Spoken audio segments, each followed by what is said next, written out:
Muy buenos días muchachos de grado séptimo. Entonces, en este proceso que vamos a manejar, vamos a desarrollar como tal, nosotros estamos centrados básicamente en la Edad Media. Y hay que tener en cuenta que dentro de la Edad Media hay ciertas características o ciertos procesos que debemos analizar y tener en cuenta.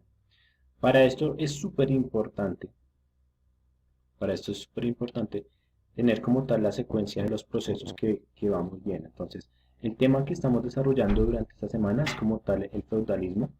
¿Qué hay que tener en cuenta el feudalismo? Nosotros hablábamos que la categoría del feudalismo, según como yo lo categorizo, es un sistema económico sustentado en tierras y que a partir de esta característica se comienzan a marcar las diferentes tendencias que se van a ver reflejadas dentro del feudalismo o que van a marcar el feudalismo.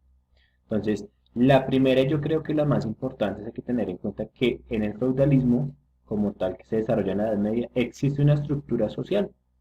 Entonces, esa estructura social estaba marcada por el rey, que ese rey estaba en el poder gracias a que decía que era el enviado de Dios. ¿Por qué? Porque el segundo poder, súper importante, acá era como tal el clero. Entonces, el clero era todo lo que tenía que ver con la iglesia y el teocentrismo.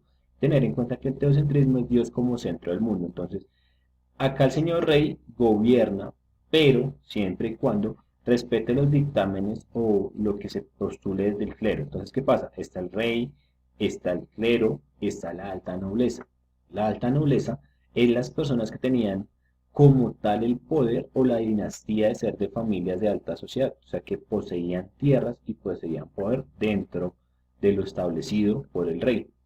Ahora bien, estaba el bajo clero, que era la estructura más baja de la iglesia. Entonces, por ejemplo, pueden ser los monjes, y también teníamos la pequeña nobleza, que entonces eran las personas que de pronto tenían un acceso económico, sobre todo los comerciantes.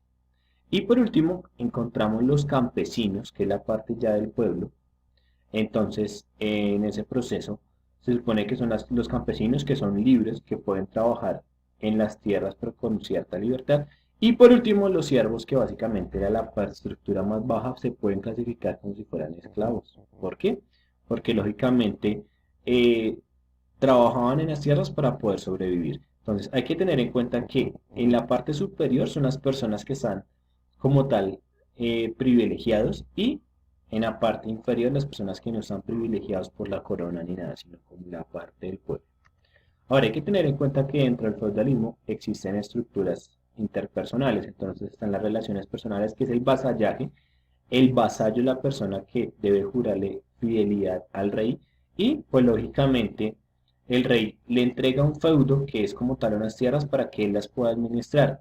Y la otra parte es la parte de la servidumbre, que son las personas que deben proteger también al rey, pero tienen que darle, ofrecerle un trabajo o un servicio personal al rey o al feudo o al vasallaje.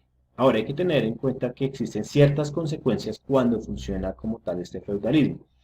En la parte social hay que tener en cuenta que está sustentado por tres ramitas, que son las primeras que vimos, que es como tal la nobleza, el clero y los campesinos. Nobleza poseen dinero, el clero la iglesia y los campesinos las personas del pueblo. Y que existe una jerarquía entre ellos. Entonces, ya la tenemos en cuenta. Y lógicamente está la caballería, que se encarga de defender al rey. ¿Listo?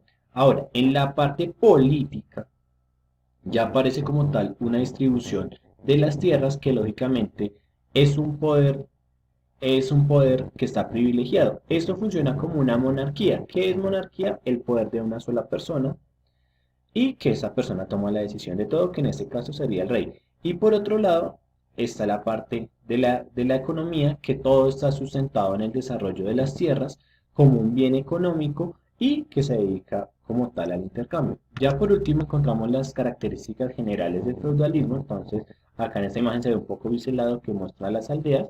Pero entonces la primera característica: se desarrollaron entre guerras, había demasiado conflicto. La economía estaba sustentada en las tierras, en el intercambio de productos.